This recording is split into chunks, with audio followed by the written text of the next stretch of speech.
দীর্ঘ ১৭ বছর লন্ডনে অবস্থান করায় দেশের অর্থনীতি সম্পর্কে তারেক রহমানের পর্যবেক্ষণ ছিল মূলত দূর থেকেই। কিন্তু ত্রয়োদশ জাতীয় সংসদ নির্বাচনে বিপুল বিজয়ের মাধ্যমে প্রধানমন্ত্রী হিসেবে দায়িত্ব নেওয়ার পর তিনি এখন অর্থনৈতিক সিদ্ধান্তের কেন্দ্রবিন্দুতে। তার নেতৃত্বে সামনে এসেছে ৯,৩৮,০০০ কোটি টাকার বিশাল আকারের বাজেট, যা চলতি অর্থ বছরে সংশোধিত বাজেটের তুলনায় প্রায় ১৯% বেশি। ২০০৬ সালে বিএনপি সরকারের শেষ জাতীয় বাজেটের সঙ্গে তুলনা করলে এর আকার প্রায় ১৩ গুণ।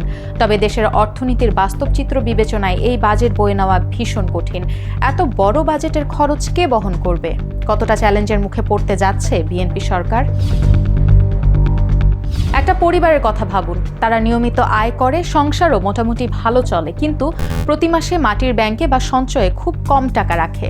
ফলে হঠাৎ কেউ অসুস্থ হলে বা কোনো বড় খরচ হলে তারা বিপদে পড়ে যান। বাংলাদেশের অবস্থাটাও অনেকটা তেমন। দেশের অর্থনীতি বড় হয়েছে, আয় রোজগারও বেড়েছে, কিন্তু কর আদায় কম হওয়ায় সরকারের হাতে প্রয়োজনের সময় খরচ করার মতো পর্যাপ্ত টাকা থাকে না। বাংলাদেশ $৫০০ বিলিয়ন অর্থনীতি হওয়া সত্ত্বেও এমন কোনো কাঠামো গড়ে তুলতে পারেনি যাতে প্রয়োজন মতো ব্যয় করার সাধ্য দেশটির হয়। এটাই বাংলাদেশের অর্থনৈতিক সাফল্যের বিপরীত। জিডিপির মাত্র ৭% মতো কর আদায় করেই বাংলাদেশ এশিয়ার অন্যতম প্রবৃদ্ধির দেশ হয়েছে। অথচ এ দেশের কর আদায়ের হার তুলনীয় সব দেশের চেয়ে কম। উন্নয়নশীল দেশগুলোতে এই হার গড়ে প্রায় ১৫%।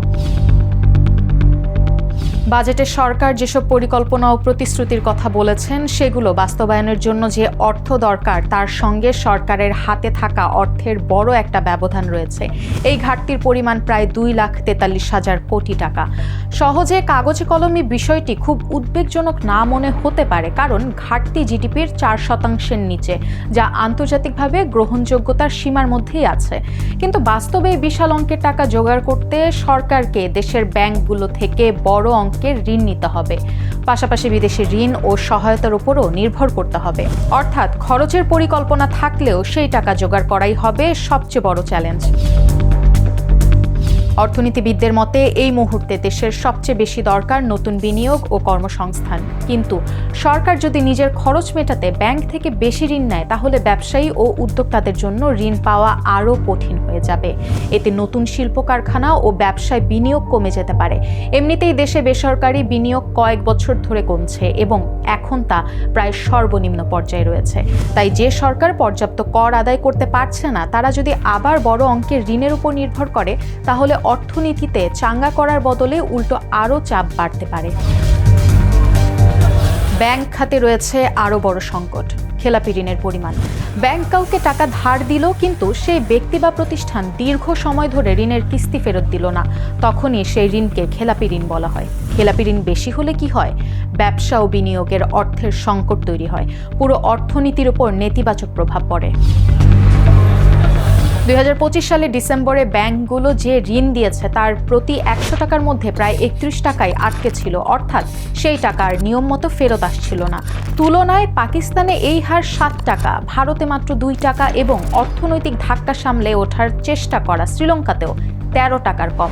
আরও ভয়াবহ বিষয় হলো দেশের ৫টি ব্যাংকে প্রতি ১০০ টাকা ঋণের মধ্যে ৯০ টাকারও বেশি খেলাপি, অর্থাৎ তারা যে টাকা ঋণ দিয়েছে তার প্রায় পুরোটাই ঝুঁকিতে। কোনো দোকানদার যদি ১০০ টাকার পণ্য বাকিতে দিয়ে ৯০ টাকায় আর ফেরত না পায়, তাহলে সেই দোকান টিকিয়ে রাখা যেমন কঠিন, ব্যাংকের ক্ষেত্রেও বাস্তবতা অনেকটাই তেমন। ক্ষমতায় আসার পরপরই নতুন সরকার এমন এক সংকটে পড়ে যায় যার জন্য কোনোভাবে প্রস্তুত ছিল না।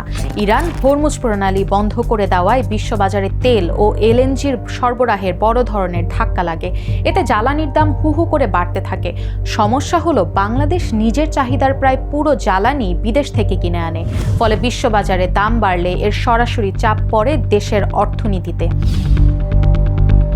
বিষয়টি অনেকটা এমন যেন একটি পরিবার সংসারের প্রায় সব খাবার বাজার থেকে কিনে আনে। হঠাৎ বাজারে সবকিছুর দাম দ্বিগুণ হয়ে গেলে পরিবারের খরচ এক লাফে বেড়ে যায়। বাংলাদেশের ক্ষেত্রেও তাই হয়েছে। মাত্র কয়েক মাস আগে অতিরিক্ত প্রায় $৩০০ কোটি জ্বালানি আমদানিতে খরচ করতে হয়েছে। সবচেয়ে বড় কথা হলো অর্থনীতি পুনরুদ্ধারের প্রতিশ্রুতি নিয়ে ক্ষমতায় আসা সরকার এমন একটি সংকটের মুখে পড়েছে যার উৎস দেশের ভেতরে নয়, বরং আন্তর্জাতিক রাজনীতির সংঘাতে। ফলে পরিস্থিতি সামাল দেওয়ার চ্যালেঞ্জও তাদের জন্য অনেক বেশি কঠিন হয়ে উঠেছে। সব মিলিয়ে নতুন সরকারের সামনে চ্যালেঞ্জের শেষ নেই। একদিকে বিশাল বাজেট ঘাটতি, কম কর আদায়, দুর্বল বিনিয়োগ ও সংকট থাকা ব্যাংক খাত, অন্যদিকে বৈশ্বিক জ্বালানি অস্থিরতার ধাক্কা। অর্থনীতি ঘুরে দাঁড়ানোর যে প্রতিশ্রুতি নিয়ে বিএনপি সরকার ক্ষমতায় এসেছে, বাস্তবে তা বাস্তবায়নের পথ মোটেও মসৃণ নয়। কারণ দেশের ভেতরের পুরনো সমস্যার সঙ্গে এখন যোগ হয়েছে এমন কিছু বৈশ্বিক সংকট যার উপর বাংলাদেশের কোনো নিয়ন্ত্রণ নেই। তাই আগামী দিনগুলোতে সরকারের সবচেয়ে বড় পরীক্ষা হবে সংকট সামলে অর্থনীতিকে স্থিতিশীল রাখা এবং মানুষের আস্থা ফিরিয়ে আনা। আমাদেরও সবারও সেই প্রত্যাশা, যদিও অতীত অভিজ্ঞতা ভিন্ন কথা বলে।